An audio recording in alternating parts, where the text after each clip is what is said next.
This is the Washington Times front page for Monday, January 3rd, 2022. Happy New Year, I'm George Gerbo.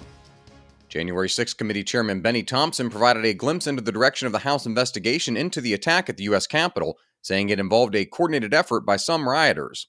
Valerie Richardson reports Thompson told NBC News that the crowd that marched to the Capitol was a combination of disheartened Trump supporters and organized instigators intent on undermining the 2020 presidential election. Thompson said that the Select Committee has yet to determine whether a lack of action on former President Trump's part to stop the riots would constitute a criminal offense.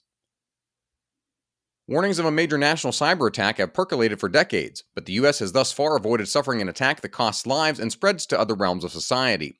But Ryan Lovelace reports considering what happens if a cyber attack causes a war to break out is something professionals in business and government have prepared for. National Cyber Director John Inglis told the House Oversight and Reform Committee in November that a cyber attack is typically considered an act of war when it achieves the same amount of damage as a kinetic weapon, including things like the loss of safety and national security. In December alone, a ransomware attack on human resources software disrupted operations of the timekeeping system of New York City's Metropolitan Transit Authority and locally the government of Prince George's County, among others.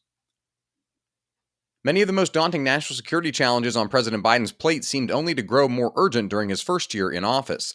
Ben Wolfgang takes a look at the foreign policy issues facing the president in the new year.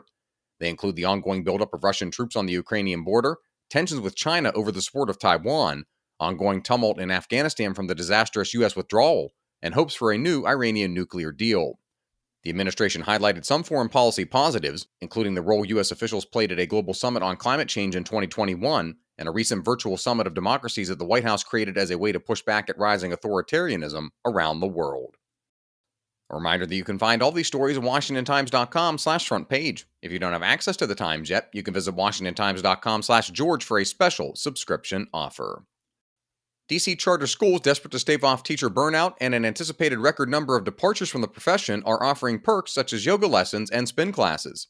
Sean Salai reports the publicly funded, privately run schools have turned to programs such as Stride K-12 and Spark by Gabby to provide perks and benefits commonly seen at technology firms to help teachers manage personal and professional stress amid the pandemic. A D.C. State Board of Education survey in March found that D.C. teachers have a higher intention to quit during the pandemic, making them even likelier to leave than in past years. The board reported that the pre-pandemic turnover rate for teachers in the district was 25%, above the national average of 16%. And finally, critics of Richard Russell's name on one of the Senate office buildings on Capitol Hill have penned columns and letters in an effort to change it. Some senators, including Majority Leader Chuck Schumer, would like to change it as well. Stephen Dinan and Kerry Pickett report the late Georgia Democrat was perhaps the most formidable champion of using the filibuster to block civil rights legislation in the 1950s and 1960s.